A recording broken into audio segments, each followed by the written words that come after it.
Hello दोस्तों, जय हिंद। उम्मीद आप सब लोग मस्त होंगे और अपने पढ़ाई में व्यस्त होंगे। चलिए फिर आप सभी को मैथ का प्रैक्टिस करवाते हैं, ठीक है। चलिए तो क्वेश्चन कराते हैं। कोई होमवर्क दिए थे ना एक? हाँ दिए थे। वो होमवर्क का क्या आंसर था? वो बोले थे ना कि 18,400 रुपये में बेचने पर एक को 8% की हानि होती है, यही ना बताते हैं। फिर उसको 5% लाभ पाने के लिए उसे किस मूल्य पर बेचना चाहिए। तो आसान सा सवाल है ना। 8% की हानि होती है, साल करा देते हैं। 8% की क्या हो रही है? हानि हो रही है। तो हानि का मतलब 8%, हानि का मतलब कितना हो गया? बचा 92%। तो 92% की वैल्यू कितनी है? 18,400। 8% की हानि हो तो 92% पर ही बेच रहा है।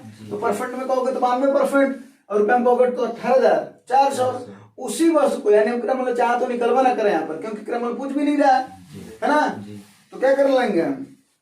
अगर 5% लाभ चाहिए, यानी 5% का लाभ का मतलब 105 की वैल्यू पूछ रहा है, यानी क्या हो जाएगा? 105 गुणे 18,400 बटा 92 ना। 92 से कितनी बार में कट जाएगा ये? दो बार में 200 हो जाएगा ना। अब 105 दूना 210। उसके आगे कितना दी दो? कोई दिक्कत नहीं, ये आंसर रहेगा, ठीक है ना।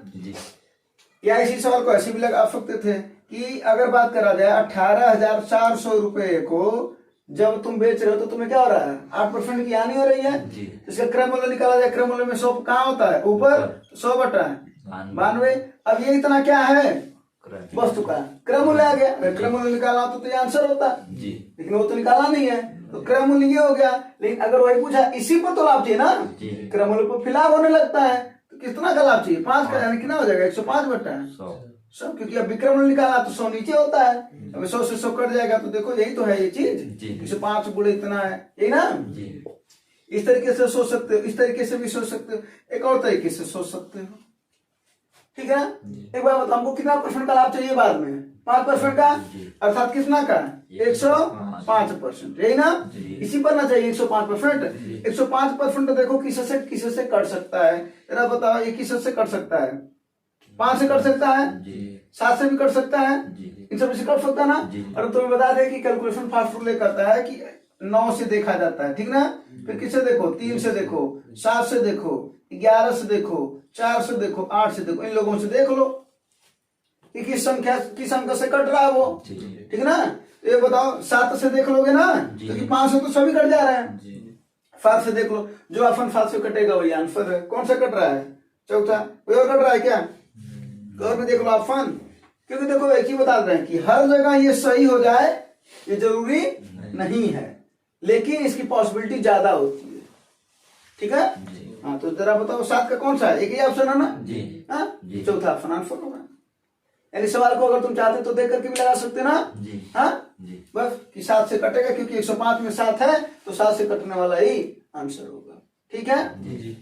क्यों ऐसा होता है? क्योंकि इसमें 7 है ना, कहीं पे गुणा होकर के आंसर आया होगा, तो आंसर से 7 से भाग देंगे तो ये आया होगा। इसी वजह से कर रहे हैं, ठीक है। चलो ये बातें समझ में आया होगा। चलो अब आज का प्रैक्टिस शुरू करते हैं। तो कल का होमवर्क था। हाँ चलो अब आज का प्रैक्टिस करो। पहला क्वेश्चन जो आज का है वो देते हैं, लगाओ इसको।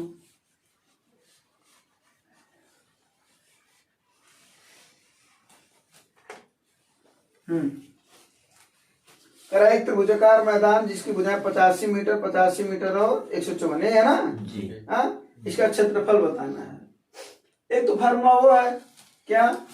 त्रिभुज का क्षेत्रफल, चूंकि ये मध्यमा त्रिभुज है ना, या तो इसका फार्मूला पता रहा है। मान लो अगर तुम्हें फार्मूला भूल गया हो, तो ये तो है ना, यस माइनस ए, यस माइनस बी और यस माइनस सी। जहाँ यस बराबर क्या होता है भैया? ए धन बी धन सी बाई 2। कोई दिक्कत तो बताओ, ये होता है ना। बस अब यहाँ पर सभी भुजाओं के वैल्यू दे रखा है। ए का वैल्यू कितना दे रखा है? 85, बी का वैल्यू भी 85 और सी का वैल्यू 154 दे रखा ना। इसमें रख करके याद करो, नहीं तो इस तरीके से याद करो। जरा इधर देखो, समद्विबाहु त्रिभुज है, इसका मतलब दो भुजाएं इसकी क्या है? बराबर, ए बी और सी। ये मान लेते हैं ये दोनों भुजाएं बराबर है, और ये कितने कितने हैं? 85 85। कोई दिक्कत हो तो बताओ। और ये आधार कितना है? 154। ये ना। एक बात बताओ, त्रिभुज का क्षेत्रफल अगर हमको ज्ञात करना है तो एक और अपने को फार्मूला पता है क्या? 1/2 गुणे आधार गुणे ऊंचाई। बोलो। यानी अपने को आधार तो पता है 154 है। बोलो। बस ऊंचाई अपने को नहीं पता, तो ऊंचाई तो यही होती है। बोलो। हाँ, तो समद्विबाहु त्रिभुज, समद्विबाहु त्रिभुज जो दोनों भुजाएं बराबर होती है, ठीक है ना, तो उसका जो एंगल होता है, अगर वहां से अगर हम एक लंब खींचे तो ये आधार को 2 बराबर भागों में बांटती है, यानी कुल 154 है, तो ये कितना हो जाएगा? 154 का आधा 77, और ये कितना हो जाएगा? यो 77। ये बात समझ में आया कि नहीं आया? कोई दिक्कत हो तो बताओ। हाँ, यानी अगर देखा जाए तो इस एक पार्ट को निकालो, अगर यहाँ पर हम कर लेते हैं ओ, तो ये क्या निकल जाएगा? जरा देखो, ए ओ बी, ये ना। ये कितना है भैया? 85 है। ये ही ज्ञात करना है, और ये कितना है? कौन ज्ञात करवाएगा? Pythagoras theorem. हाँ, तो पाइथागोरस थ्योरम क्या कहता है? कर्ण का वर्ग बराबर लंब का वर्ग धन आधार का वर्ग। या हम ऐसे कर सकते हैं कि लंब का वर्ग बराबर कर्ण का वर्ग माइनस आधार का वर्ग, यानी एच स्क्वायर बराबर क्या हो जाएगा? 85 का स्क्वायर माइनस 77 स्क्वायर। अब देखो, अगर 85 का स्क्वायर करने जाओगे तो तुम्हें समय लगेगा, 77 का भी स्क्वायर करने जाओगे तो समय लगेगा, तो उससे बेहतर फार्मूला लगा लो ना, ए स्क्वायर माइनस बी स्क्वायर बराबर क्या होता है? ए प्लस और ए माइनस होता है ना। ये लगा लो, क्या हो जाएगा? एक बार दोनों क्या हो जाएंगे? जुटेंगे, तो क्या हो जाएगा? 7 और 5 12 और 7 8 15 1 गुड़े, एक बार जुटा ना, फिर गुड़े है ना। अरे भाई लोगों को घटा दो तो 85 में से 77 जाए, 3 इधर और 5 इधर, कितना हुआ? 8 हुआ, यही ना। अब बताओ, इसको क्या लिख सकते हो? 162 को क्या लिख सकते हो? 2 का गुणा कर दो, 2 से भाग करो, इसको कितना हो जाएगा? 2 अट्ठे 16, 2 एक करम 2 आगुड़े 2, यहाँ पर बचेगा ना, 2 अट्ठे 16। इसको ऐसे लिख सकते हो, ये एच स्क्वायर की वैल्यू है। बोलो, यहाँ से एच की वैल्यू कितनी आ जाएगी? करणी में ना 81 गुणे 16, भाई स्क्वायर तो उधर अंडर उठ जाएगा। 81 से कौन निकलेगा बाहर? 9, और 16 से 9 चौके कितना मिला? ऊंचाई की वैल्यू बस इसी में रख दो, 1/2 आधार कितना है भैया अपना? 154, आगुड़े ऊंचाई कितना है? इसको काट दोगे 77 बार कट जाएगा, 77 और 36 का गुणा करके बताओ कितना आएगा? गुणा करके बताओ। और एक इस वाले कॉन्सेप्ट से लगा सकते हो।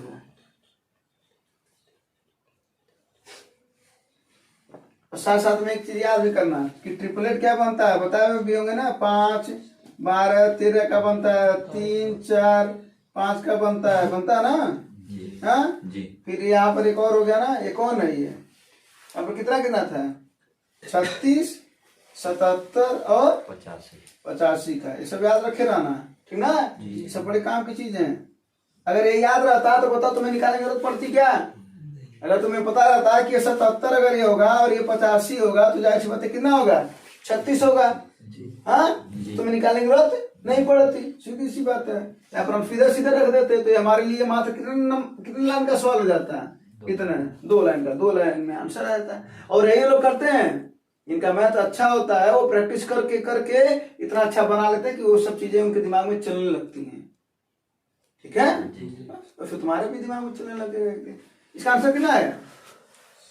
77 गुणे 36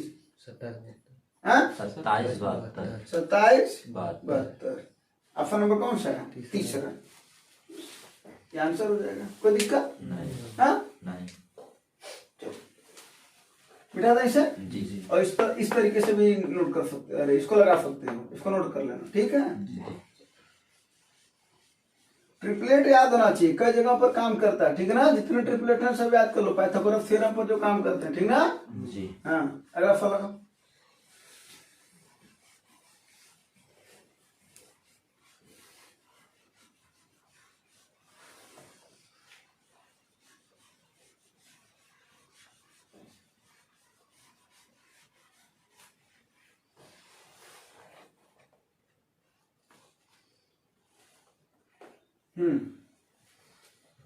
करा एक कार्य को 10 दिनों में कर सकता है, बी उसे 15 दिनों में कर सकता है। वे एक साथ 5 दिनों तक कार्य करते, कार्य के कितना भाग शेष है? आंसर आ गया होगा।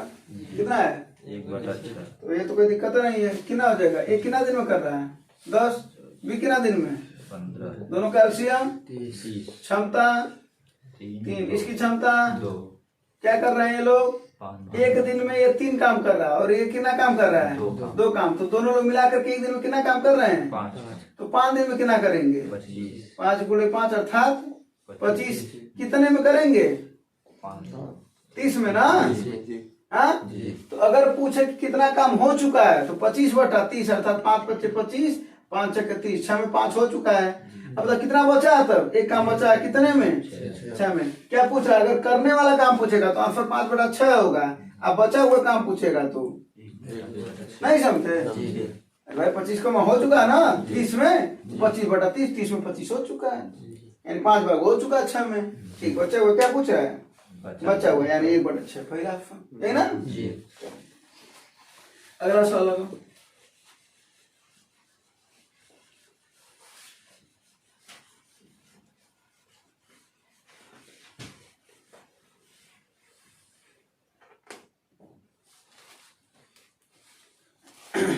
एक वर्ष पहले ध्यान देना ऑफलाइन का, वरना पता चला अगर वो चीज पढ़े नहीं ना तो फिर गलत कर दोगे। करा 1 वर्ष पहले ए और बी की आय का अनुपात 4:3 था। अब से 7 वर्ष बाद उनकी आय का अनुपात 9:7 हो जाता है। बी की वर्तमान आयु बताओ।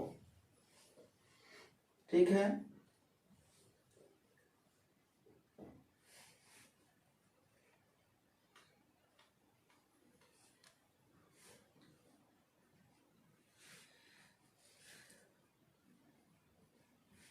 क्या हुआ बताएं?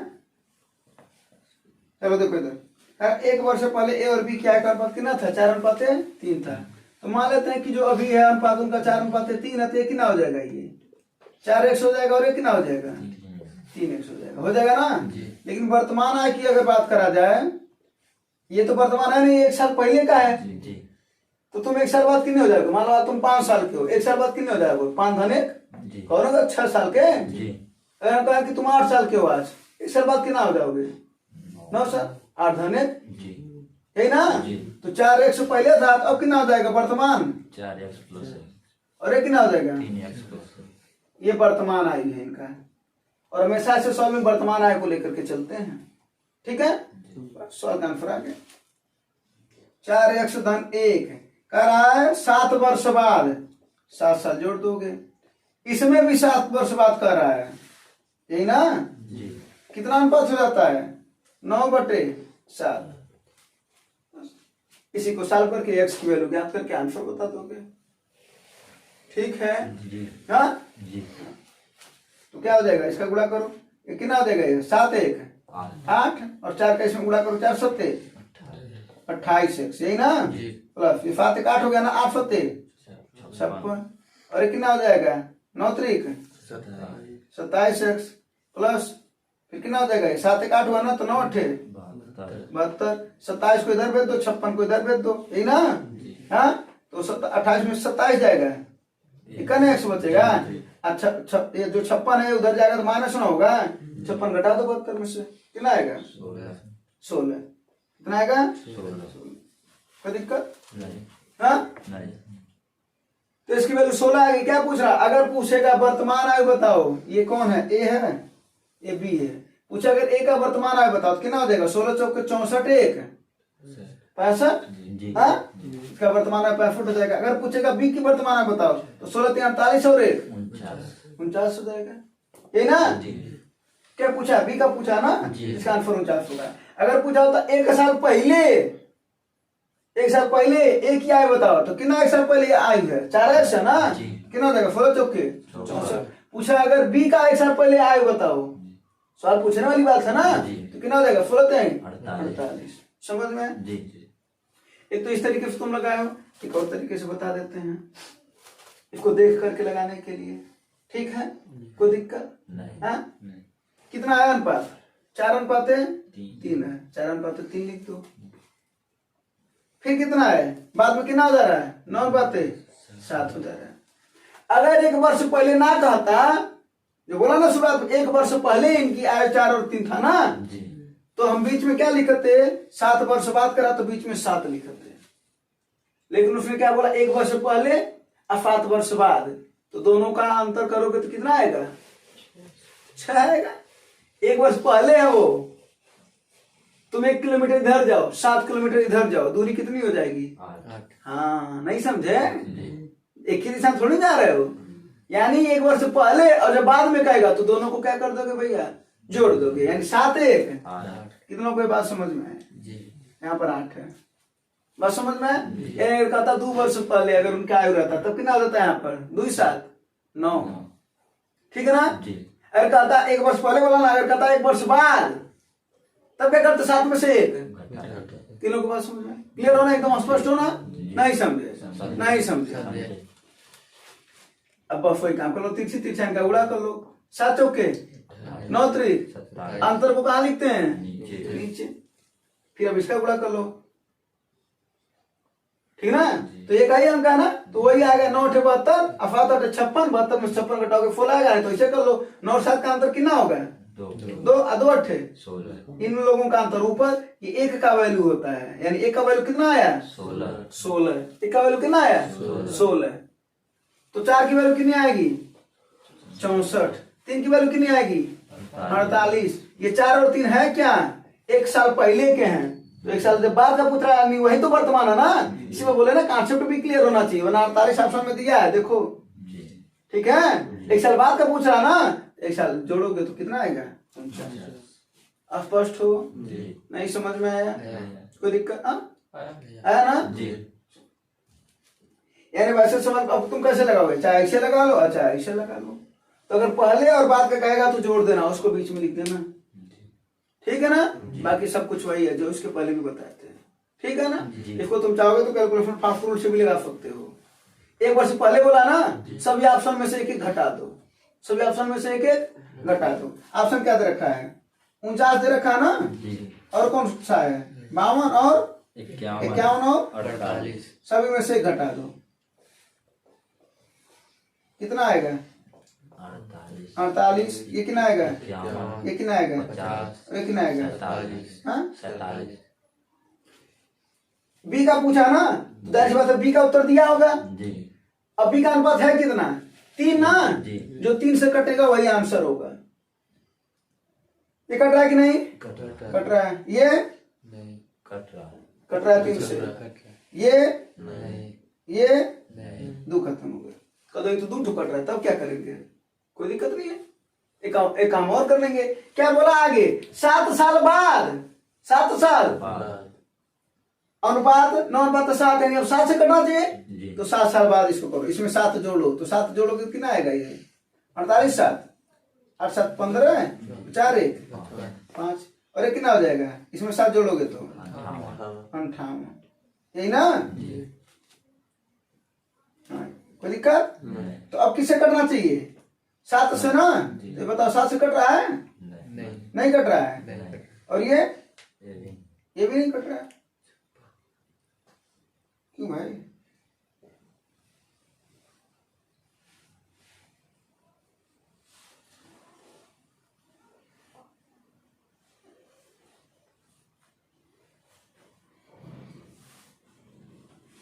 क्यों नहीं कट रहा है।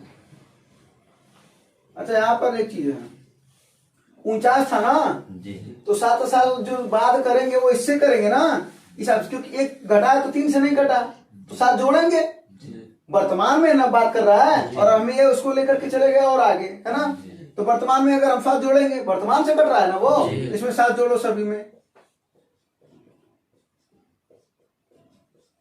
अब क्या होगा, 49 7, और ये 52 7, और 51 7, और 39 7, 55। अब कौन 7 से कटेगा, यही, यानी 49 वाला सही होगा। हाँ ठीक है, क्लियर कर लेना इसमें। तो एक तो ये मेथड है, सबसे बेस्ट मेथड तो यही है, इसी को लगा लो, क्या दिक्कत है, ठीक है। लेकिन अगर कोई एक का करता 3 से तो ये आंसर हो गया होता, ठीक है ना, लेकिन नहीं कटा। तो एक बार बोला 1 वर्ष पहले, तो 1 वर्ष पहले घटा दी, फिर बाद में बोला 7 साल बाद, तो ऑप्शन में 7 साल जोड़ दो सभी में, जो कट जाएगा वही आंसर होगा। ठीक है ना? जी। अगर आप फॉलो, और पहले भी बता रहा ना कि सभी सवाल नहीं लग जाएंगे तुरंत ही उसी मेथड, ठीक ना? हाँ, वो तो बस कैलकुलेशन को फास्ट करने का बस नियम है। ठीक है? जी। बिना कॉन्सेप्ट के वो भी लग नहीं सकता। ठीक है? कॉन्सेप्ट पता नहीं होगा तो कहां से लगाओगे?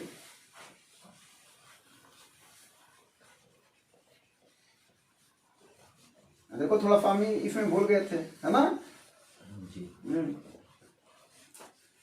जब एग्जाम हाल में ना समझ में नहीं आता जल्दी जल्दी में कि क्या करा जाए और क्या ना करा जाए, है ना? एग्जाम हाल का प्रेफर अलग होता है और यहाँ का प्रेफर अलग है। हमको आराम से बताना है, थोड़ा गलती भी होगा तो हम उसको संभाल लेंगे। वहां पर ऐसा तो नहीं हो पाता ना, संभालने लायक समय नहीं रहता है। एक घन का आयतन इतना है, उसके विकर्ण की लंबाई कितनी होगी पूछ रहा है, बताओ। इसको फार्मूले से बना लेते हैं। घन की बात करा जा रहा है तो घन का आयतन क्या होता है? भुजा का क्यूब होता है कि नहीं होता है? अब विकोण कितना इसका होता है?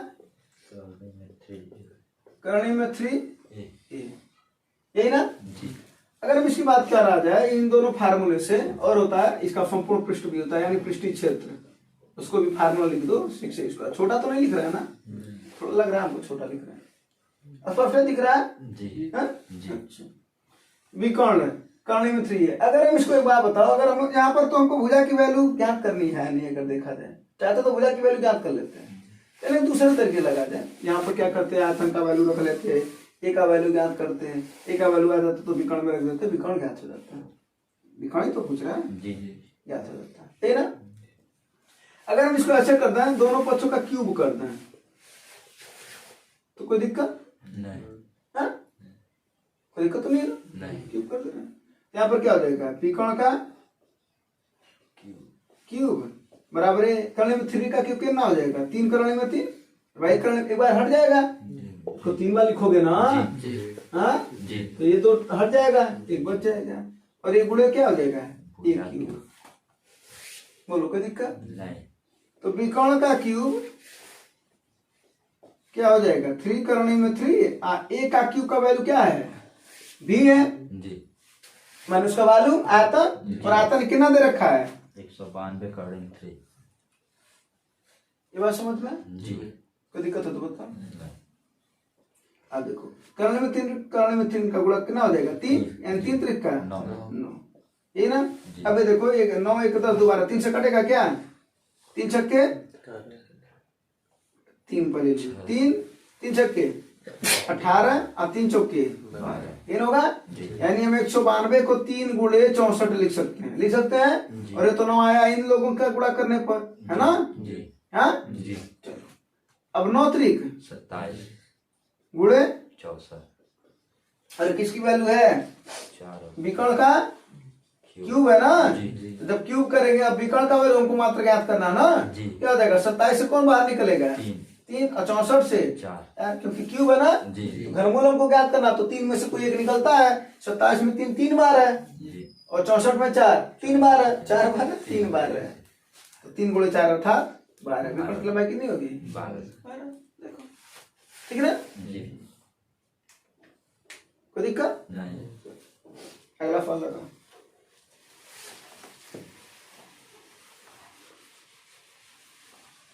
फार्मूला नोट करते चलना, ठीक है? हाँ,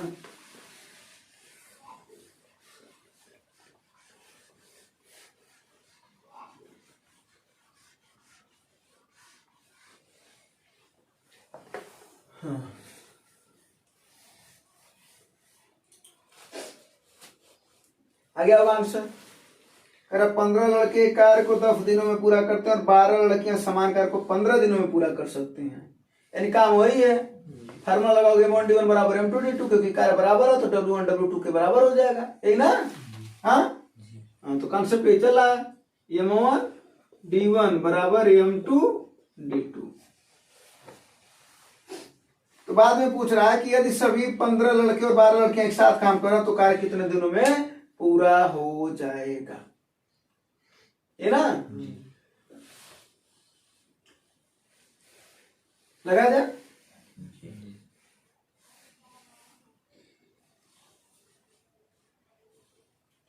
आंसर आ रहा तो बताओ।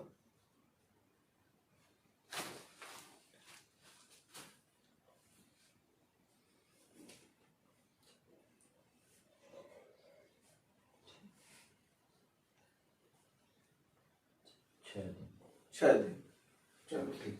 अब देखते हैं केवल आप 15 लड़के एक कार को 10 दिनों में पूरा कर सकते हैं। लड़के कितने हैं?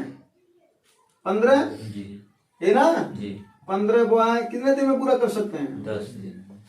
और कितनी लड़कियां उसी काम को कर रही हैं? 12 लड़कियां कितने दिन में? 15 दिन में, यही ना? जी 15 से 15 कट जाएगा, 2 से कट जाएगा ना, 2 25 2 छक्के, 12 यानी आगे यहाँ पर 5 बॉय बराबर 6 गर्ल। स्पष्ट है? जी यानी 5 लड़के का जो स्ट्रेंथ है, क्षमता है, वो कितने के बराबर है? 6 लड़कियों के बराबर है। क्या तो कोई दिक्कत हो तो बताओ। नहीं। क्या पूछ रहा है उसको, देखो क्या पूछ रहा है। 15 बॉय और 12 लड़कियां कितने दिन में करा काम करेंगे, ये ना पूछ रहा है। जी हाँ? जी ऐसे सवाल में तुम 2 तरीके से लगा सकते हो, या तो लड़कों में बदल करके फल लगा लो, या तो लड़कियों में बदल करके फल लगा लो। ठीक है ना? लड़कों में बदलोगे तो लड़के वाला रहेगा, लड़कियों में बदलोगे तो लड़के वाला। मतलब समझो, किस में बदलना चाहते हो। अगर लड़के को हटाना चाहते हो तो यहाँ पर एफ लिख दो प्लस 12 गर्ल। ठीक है? जी गुणे दिन, ये पता करना है। जी और किसमें चाहते हो कि लड़कियों में आ जाए ना, तो लड़कियों वाला वैल्यू रखो। तो लड़कियों वाला वैल्यू क्या है? 12 लड़कियां 15 दिन में कर सकती थी, यानी 12 लड़कियां कितना दिन में? 15 दिन में। यहाँ तक स्पष्ट हो? जी हाँ? अब हमको मात्र 15 लड़कों को लड़कियों में बदलना है। अब देखो 5 लड़के बराबर अगर 6 लड़कियां तो 15 बराबर, भाई इधर 3 3 का गुणा कर दो। नहीं समझ में आ रहा तो ऐसा देखो ना, 5 बराबर अगर 6 के तो 15 बराबर कितना का क्या हो जाएगा? 15 गुणे 6 बटा 5, 5 15 6 3 18। यहाँ पर मिल गया अपने को 18 कर। ये बात समझ में आया कि नहीं आया? जी आया ना?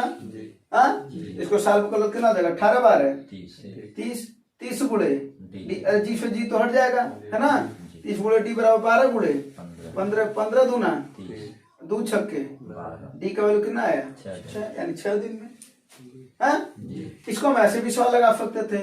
यहाँ पर हम लड़कों को रहने दें, इसको चेंज कर दो, क्या हो जाएगा तब? 15 बॉय प्लस इसके यहाँ पर डैश कर दो, खाली स्थान छोड़ दो, गुणे डी बराबर। अब हमको लड़कों में चाहिए ना, तो लड़के वाला रखेंगे। तो लड़के वाला क्या है? 15 लड़के 10 दिन में, 15 लड़के कितने दिन में? लड़कों में बदलेंगे तो लड़कों वाला रखेंगे, लड़कियों में बदलेंगे तो लड़के वाला रखेंगे। जाहिर सी बात है ना? तब यहाँ पर क्या हो जाएगा? 12 को हमको चेंज करना है ना, जी हमको क्या चाहिए? उधर लड़का चाहिए ना, ये लड़का उधर रहेगा, यानी क्या हो जाएगा तब? 6 बराबर 5 उधर रहेगा ये। ठीक है? और किसकी वैल्यू ज्ञात करनी है? 12 की ना, तो 12 बराबर कितना क्या हो जाएगा? 12 गुणे 5, तीसरे बड़ा होता ना, ये नीचे आता है 6 दूना 5 दूना 10, है ना? किसमें है? बॉय में। 15 और 10 25 गुणे डी, यहाँ पर भी बॉय बॉय से हट जाएगा ना, जी बराबर 15 गुणे 10 10।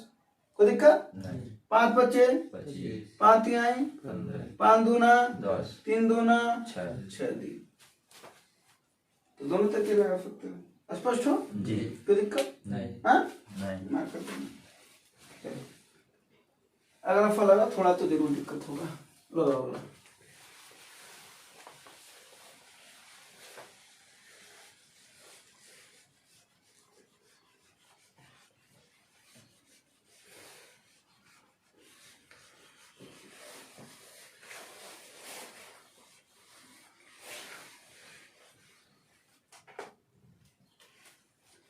एक टंकी में एक रिफाव है जो 6 घंटे में खाली कर देता है, और नल को चालू किया था जो प्रति मिनट 10 लीटर पानी टंकी में भरता है। एक तो नल कोई भर रहा होगा और खाली कर रही ना। जरा ध्यान देना है, यहाँ पर टंकी की क्षमता पूछ रहा है और बाद में कर रहा है जब ये भर जाती है तो इसे 10 घंटे में खाली करता है। जब ये भर जाती है तब 10 घंटे में खाली हो रहा है। ठीक ना?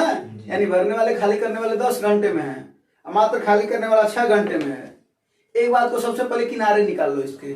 सुनो क्या समझ में आ रहा सवाल? थोड़ा इसकी भाषा इधर उधर है, यही ना? क्लियर करवा लेते हैं। सुनो इधर कह रहा प्रति मिनट 10 लीटर, 1 मिनट में कितना लीटर? 10 लीटर। 10 लीटर, यही ना? बोलो। तो 60 मिनट में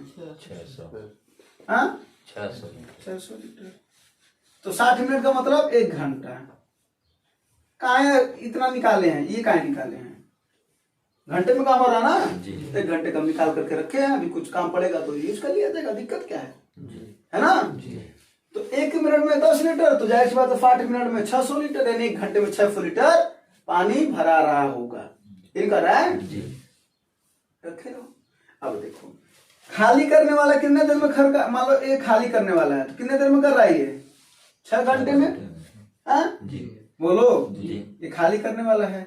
और एक और है जो भरा, अगर भरेगा नहीं तो खाली कहां से करेगा? इसका मतलब कोई और रहा होगा। मान लेते इसमें बी भरने वाला है और ए के साथ है, तो ये कितने देर में खाली कर रहे हैं? 10। 6 और 10 का एलसीएम कितना हो जाएगा भैया?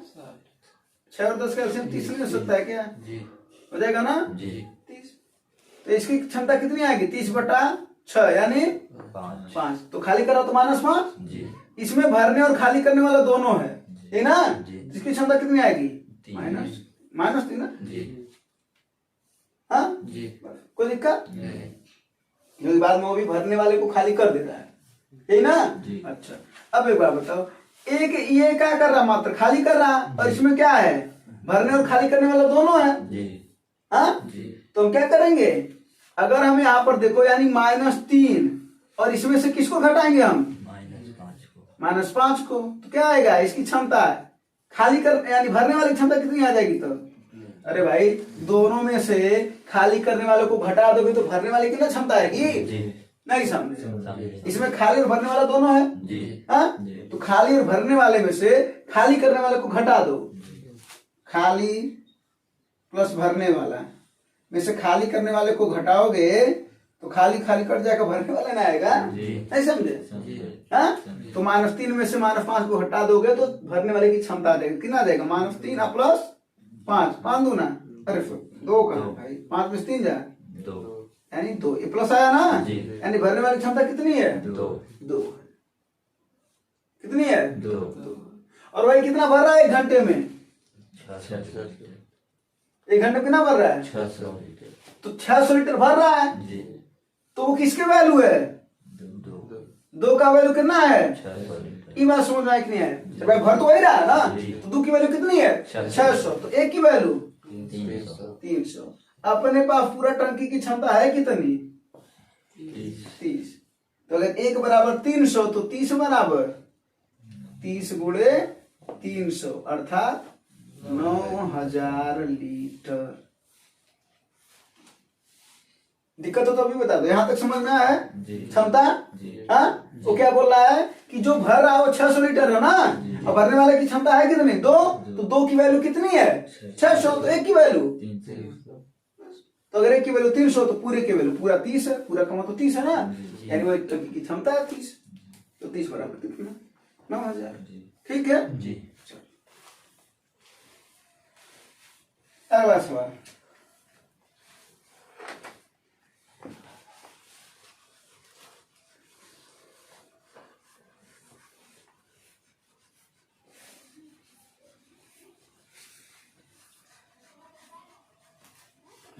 आंसर दो अगले का।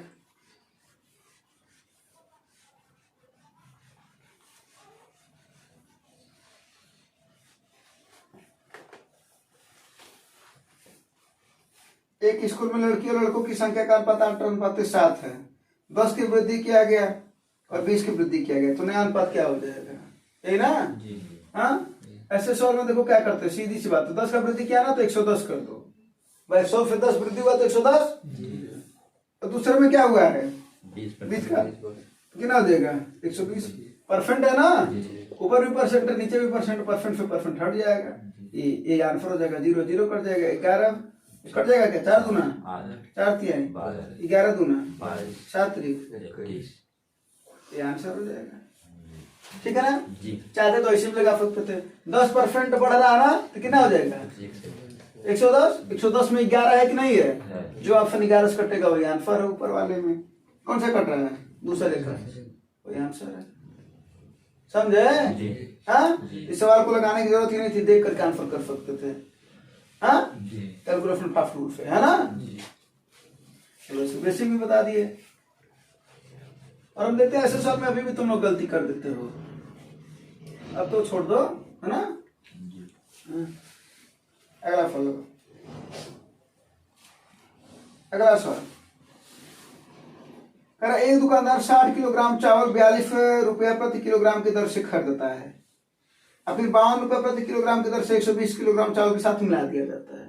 यानी खरीद करके लाया, और फिर एक और 52 रुपया प्रति किलोग्राम की दर से एक और खरीद करके लाया 120 किलो, दोनों को क्या कर दिया, मिला दिया, मिला दिया ना। जी तो हमको पता चल जाएगा, अलग अलग निकालेंगे तो सबका रुपया पता चल जाएगा। जी यानी अगर हम बात करें पहले टाइप का चावल का दाम कितना हो जाएगा, 60 किलोग्राम है, जी अब कितना लाया है, 42 रुपए के हिसाब से लाया है, जी। गुणा कर दो, इसका वैल्यू आ जाएगा, कितना आ जाएगा, 6 दूना 12 के 2, ये तो जीरो रबे करेगा।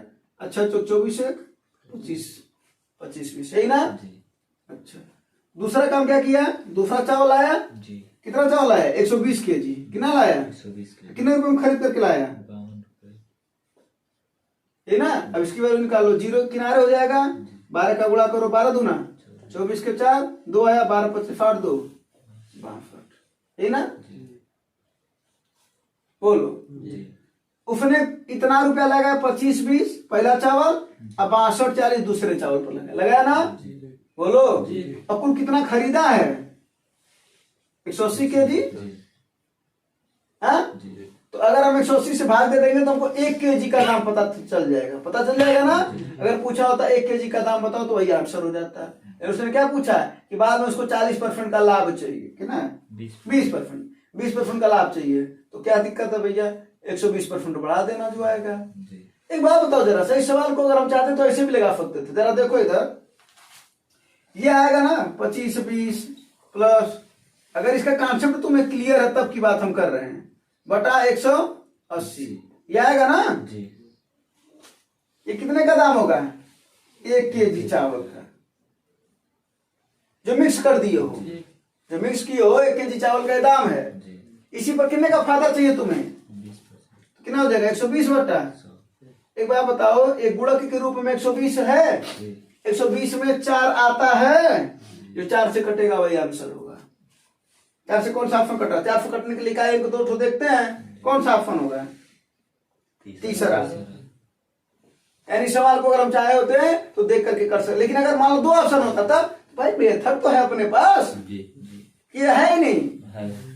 समझ रहे हो बात को। जी, जी। लेकिन का अगर ऑप्शन कटा तो वही आंसर होगा ही होगा, समझे। जी अब देख लो, अगर वही तरीका पता तुम्हें तो इस सवाल का देख करके आंसर लगा सकते हो, लेकिन कब, जब तुम्हें सवाल का कॉन्सेप्ट पता हो तब तुम्हें कुछ इसका चीजें जो दिमाग में तुम्हारे वो चलना चाहिए, कि जब हम इसका गुणा करेंगे तो इसका अलग दाम आएगा, इसका गुणा करेंगे तो इसका अलग दाम आएगा, दोनों का जब दाम हम निकालेंगे जोड़ेंगे और 180 से भाग देंगे तो 1 केजी दाम आएगा, और सब पर 20% लाभ चाहिए, तो जब एक पर लाभ कमाएंगे तो 180 पर कमाएंगे, एक पर कमाएंगे तो 180 पर भी कमाएंगे, तो 120 बटे 100 करेंगे तभी तो हमारा लाभ आएगा, क्योंकि अब उसको बेचना है। अब बेचना विक्रय मूल्य है तो 100 नीचे होता है, तो 120 आएगा कि नहीं आएगा ऊपर, 120 गुणा के रूप में रहेगा ना, तो 120 में 4 है कि नहीं है, 4 से कटने वाला आंसर होगा। लेकिन जहां निकटतम वैल्यू पूछेगा वहां पर कैलकुलेशन फास्ट रूल मत लगाना है, जहां निकटतम पूछेगा, ठीक है ना, क्योंकि निकटतम में कुछ चीजें छोड़ देता है तो फिर स्पष्ट ही नहीं हो पाओगे तुम। लेकिन जहां जहां नहीं पूछेगा वहां पर तुम चाहो तो इसको लगा सकते हो, गुणक के रूप में होना चाहिए। सबसे पहले किससे काटा जाता है, बोले भी है ना, बता भी चुके ना, 9 से 3 से 11 से 7 से फिर 4 से फिर 8 से, बस ठीक है ना। चलो इसको बता दो, इसको सॉल्व करवा दो। ये तो खैर आंसर तो आ गया है, इन देखते हैं वो आएगा कि इन दोनों को जोड़ोगे कितना आया है, दोनों का जोड़ बताओ कितना है, 40 20 60 और 62 25 87, ये ना है जी बटा 180 गुणे 120 बटा 100। ये 2 जीरो फिर 2 जीरो कट जाएगा, 12 से कितनी बार में कट जाएगा, 15 बार में, 12 15 में 180 होता है ना। 15 से इसको काट दो, 15 पचे 75, 5 वाला एक ही ऑप्शन है, अरे नहीं आगे और 15 पचे ऐसे भी दिखा जाता है, 15 पचे 75 तो कितना आया यहाँ पर 12 126 हो जाएगा, 15 अट्ठे 58 वाला सही होगा, 58 वाला एक ही है, जी 58.39। जी उसके बाद से भी हम देखते हैं ना, तुम लोग उसके बाद से भी काटते हो। जब देख रहे हो दूसरे अंक पर ही डिफरेंट आ रहा है तो फिर काटने की क्या जरूरत, वहीं रुक जाओ ना, जी समझे कि नहीं? जी हाँ, तो ये सब काम थोड़ा प्रैक्टिस करो और ध्यान दो इस सब बातों का, ठीक है? जी चलो, अदरवाइज वहां पर इसी में से ध्यान नहीं आता है, क्योंकि हम यहाँ पर करते नहीं है। जब यहाँ पर नहीं करोगे तो वहां पर वही करोगे जो यहाँ पर कर रहे हो। जी हाँ, जी बस तुम्हें देखा जाए ढंग का पहाड़ा 10 तक तो याद है, इसी में से तुम लोग नीचे ऊपर रख करके ही गुणा करते हो। 20 तक का याद रहता तो नहीं करते ना। जैसे मान लो कोई एग्जाम्पल ले रहे हैं, मान लो 432 में अगर तुम्हें गुणा करना रहता 312 का, तो तुम क्या करते हो, नीचे ऊपर करने लगते हो। अरे भाई 12 है कि नहीं है ये, सीधे गुणा करो, 12 दूना 24 के 4, 12 3 36, 36 2 38, 12 चौके 48 और 48 3 51। देखो इकट्ठा गुणा हो गया एक का, ये 3 नंबर बच रहा है, 3 दूना 6, कुछ समय बचा कि नहीं बचा? जी 3 चौके 12, बस इसको जोड़ लिया, 8 6 14, 9 1 10 1 11, 5 2 7 1 8। लेकिन करते कहाँ है, क्यों नहीं करते हैं? क्योंकि हमको 1 से लेकर 10 तक पढ़ा हुआ ढंग का याद है, उसके ऊपर नहीं ढंग का याद है। तुम मानो या ना मानो, बात अलग है, ठीक है? इसी में से नीचे ऊपर करते हो। चलो इसको मिटाना है, जी अगला शब्द लगाओ।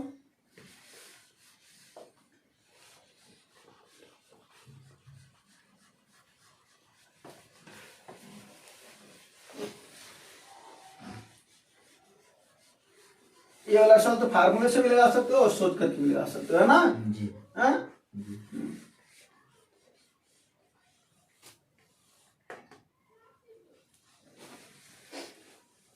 देखो 15, ये फार्मूला क्या होता है, CI और SI का अंतर 2 बार के लिए रहता है। फार्मूला क्या होता है, P इंटू R/100 का होल स्क्वायर,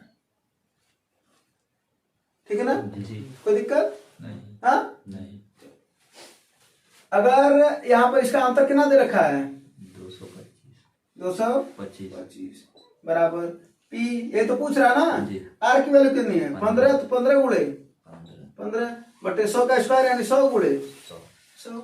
ये तो देख करके आंसर मिल रहा है, 15 15 225 होता है, इधर जाएगा तो कितना हो जाएगा, 10,000। ये तो मूलधन की वैल्यू होगी। जी कोई दिक्कत? नहीं हाँ, नहीं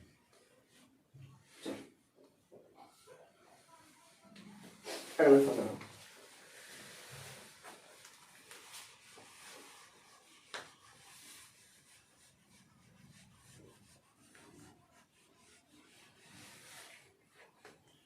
अगला कर, 8 मीटर लंबी और दूसरी 14 मीटर लंबी दो रस्सियों को समान टुकड़ों की लंबाई में काटा जाए तो प्रत्येक टुकड़ों की अधिकतम संभव लंबाई क्या होगी? ऐसे सवाल में क्या ज्ञात करना होता है, मौसा क्या ज्ञात करना होता है।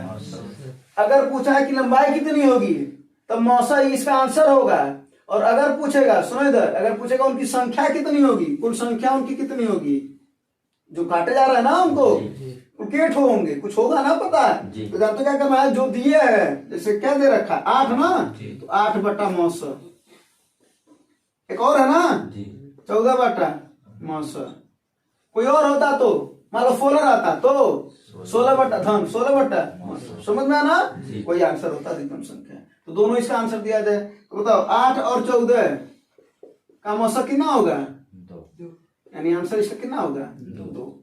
और अगर संख्या पूछता कि कुल कितने टुकड़े होंगे, क्या हो जाता, 8 बटा 2 धन 14 बटा 2, 2 चौके 2 सत्ते 4 7, यानी कितने टुकड़े रहे होंगे, 11। ठीक है, जी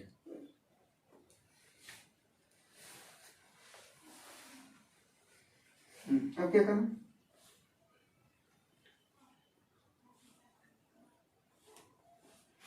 एक इलेक्ट्रिक हीटर को 12% लाभ पर बेचा गया है ना। हाँ जी बताओ इसको, ये सवाल बहुत अच्छा सवाल, कई बार पूछा है, एक बार नहीं कई बार पूछा है।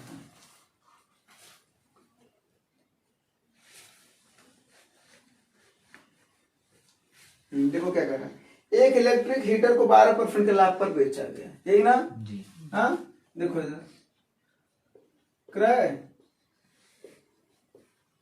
विक्रय, यही ना। जी अगर क्रय 100 है तो 12% लाभ के हिसाब से विक्रय कितना हो जाएगा भैया? 112 यहाँ तक कोई दिक्कत हो तो बताओ। नहीं हाँ, नहीं पहला बात स्पष्ट हो गया। फिर आगे बोला यदि इसका क्रय मूल्य 5% कम होता है, यानी कितना होता है ये? 95 होता है ना? कर 180 रुपया कम में बेचा गया होता है। जरा इधर एक भाषा इसकी सुनो, 180 रुपया कम, यहाँ पर दो भाषा यूज हो रहा है, बड़ा छोटा छोटा है लेकिन बड़ा अच्छा है। 180 रुपया कम में क्या किया गया है? बेचा गया है। बेचा जाने का मतलब होता है एसपी यानी सेलिंग प्राइस, और कम या अधिक का मतलब होता है अंतर, यानी किसका अंतर दे रखा है? 180 रुपया सेलिंग प्राइस का अंतर दे रखा है। कितने लोगों की बात समझ में आया है? बोलो, नहीं समझे? उसने क्या बोला कि 180 रुपया कम में बेचा जाए। 180 रुपया कम में बेचना, बेचना माने विक्रय मूल्य हुआ, कम माने होता है अंतर, कम या अधिक अंतर को प्रदर्शित करता है। तो क्या बोल रहा है?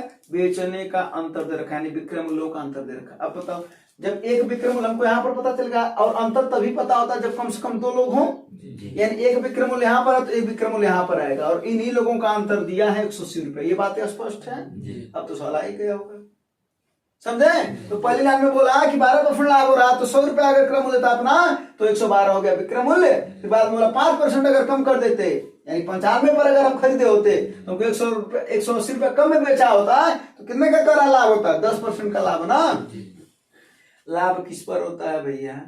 क्रय मूल्य पर ना। क्रय मूल्य है कितना?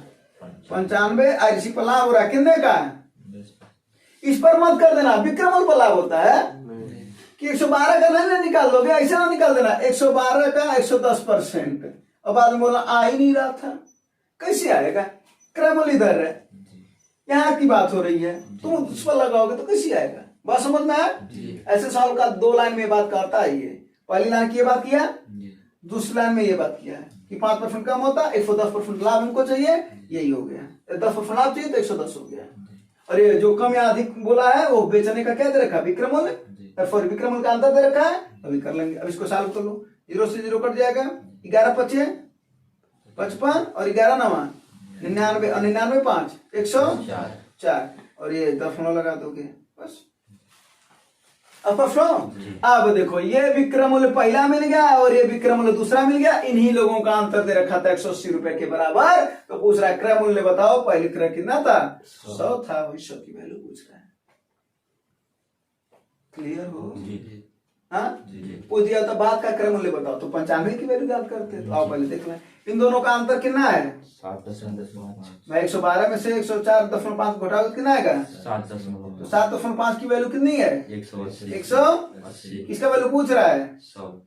अगर इसका पूछा होता तो 95 का ज्ञान करते, ठीक ना? तिरछे तिरछा गुणा कर दो, क्या हो जाएगा? 180 गुणे 100 बटा 10 को हटाने के लिए ऊपर नीचे 10 का गुणा करोगे ना। जब नीचे 10 का गुणा करोगे तो 10 का गुणा 10 को क्या कर देगा? हटा देगा ना। बस अब इसका काटना शुरू कर दो। 25 थी आई, 25 चौके 3 छक्के 18, 60 बार में कट जाएगा ना ये। 6 चौके 24 के आगे कितने जीरो हैं? 1 और 2, यही ना। 2400 रुपए इसका क्रय मूल्य होगा। आया कि नहीं आया? कोई दिक्कत हो बताओ? हाँ, नहीं। तो ये वाला सवाल बड़ा अच्छा सवाल है, ठीक ना? हाँ, चलो इसके बाद से एक और सवाल है, अब बता देते हैं, उसके बाद फिर तब जा करके अगर रहेगा तो होमवर्क दे देंगे एक आध सवाल, ठीक है जी। चलो ये वाला फल लगाओ। ये वाला फल तो बहुत जल्दी में लग सकता है, लगाओ।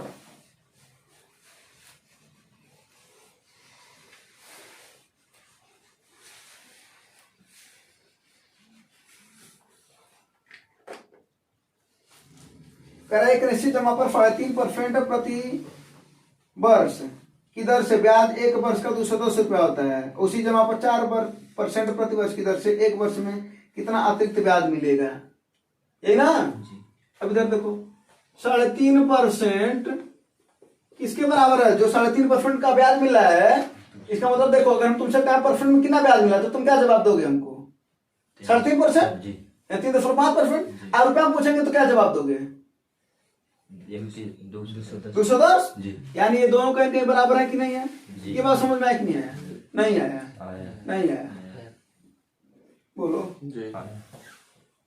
उसने क्या बोला कि 3.5% का ब्याज उसको मिला 210 रुपया है, जी। यानी 3.5% की वैल्यू कितना है 210। 210 रुपया। तो पूछ रहा है उसी जमा पर 4% अगर ब्याज मिला होता जी। तो कितना रुपया अतिरिक्त मिलता, अतिरिक्त ना। जी। अब बताओ 3.5 से तुमको मिल रहा है 4, कितना अतिरिक्त मिल रहा है 5 ज्यादा मिला ना तुमको। जी। किसकी वैल्यू पूछ रहा है 5% की। ये बात समझ में आया कि नहीं आया? नहीं आया।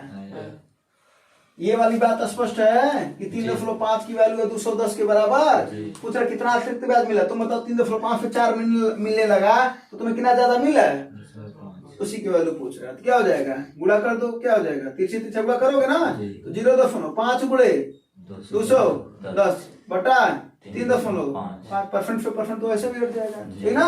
अब ऊपर नीचे 10 का गुणा कर दो, क्या आ जाएगा, ये 5 गुणे 200 भाई दफन हट जाएगा ना, जी। और यहाँ पर भी दफन हट जाएगा 35, 5 सत्ते 7 कितना है भैया, 30। कोई दिक्कत नहीं।